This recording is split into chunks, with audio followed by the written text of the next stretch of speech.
So here's the way we do that, using synthetic division. We're testing whether or not -1 is a real zero, so we put -1 outside of what kind of looks like the old-fashioned division sign. And then we put the coefficients of the function inside the old-fashioned division sign.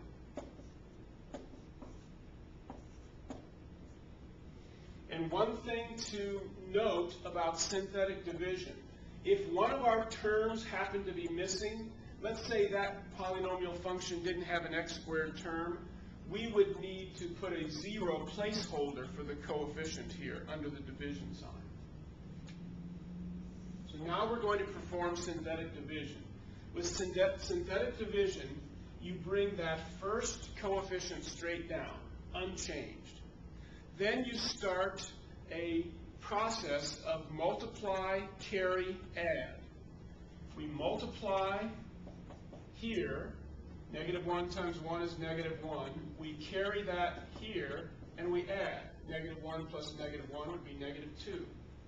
We multiply, we carry, -1 times -2 is 2, and we add. -10 plus 2 is -8. We multiply, -1 times -8 is +8. We carry, and we add. -8 plus 8 is 0.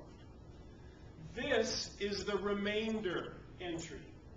If this is 0, that means this binomial divided evenly, we'll say, like we used to say in the old days, it divided evenly into that polynomial, f of x, which means that x being -1 is a root.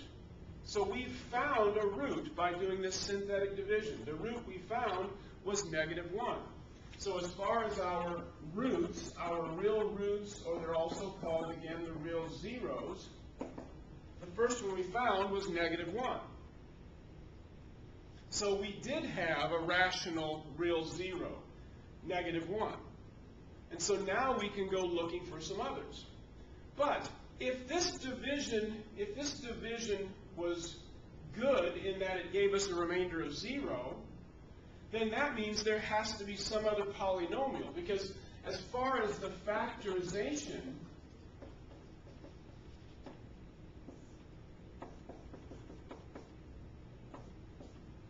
there's some polynomial now times x plus 1 that equals the original polynomial. If we were successful in dividing x plus 1 into that polynomial f of x, and here's the success, we had a remainder of 0, it went in evenly, there's some polynomial here that if we were to multiply it by x plus 1 would give us that original polynomial. And here's the polynomial. This is the coefficient of that polynomial. And what's the variable? It's 1 less than the power you had there. So this is 1x squared minus 2x minus 8. So if we were to take the product of those two polynomials, it would make that original 4-term polynomial. So now all we have to do is find the real zeros of this polynomial. We have to find the x values that will make that quantity become 0. Well, perhaps we can just approach that as a quadratic equation to solve.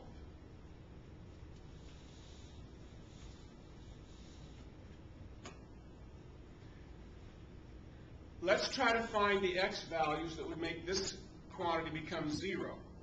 Well, the way to do that would be to simply take that quadratic quantity, set it equal to 0, and see if we can solve that quadratic equation, which we can always do, because if nothing else, we can use the quadratic formula.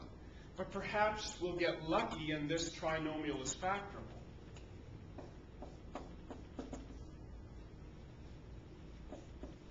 It would factor into x's in the first positions. If we're going to have a minus 8, that comes from having 1 plus and 1 minus in our binomials. And how about a 2 here and a 4 here? That would give us the minus 8, and that's minus 4x plus 2x. That's minus 2x. So the solutions, the values that make this polynomial equal to 0 are when x is negative 2 or x is 4. So here are two more real zeros for us. Because if it makes this quantity 0, and those two quantities are factorizations of that, it has to make the original polynomial 0, does it not? So these are real zeros of the original polynomial. And now the full factorization of that polynomial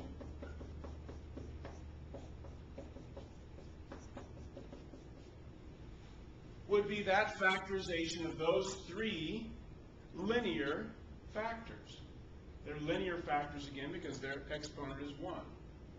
And notice, Descartes was right. We ended up having two negative real zeros and one positive real zero. So this is the process we use following those rules and theorems to try to find real zeros of the polynomial function if they exist. We might not have real zeros. We might have complex number zeros, which the process is really not that much different than trying to find the real zeros. But in this case, we had three real zeros, 3 real roots, and we used those theorems and rules to help us find them.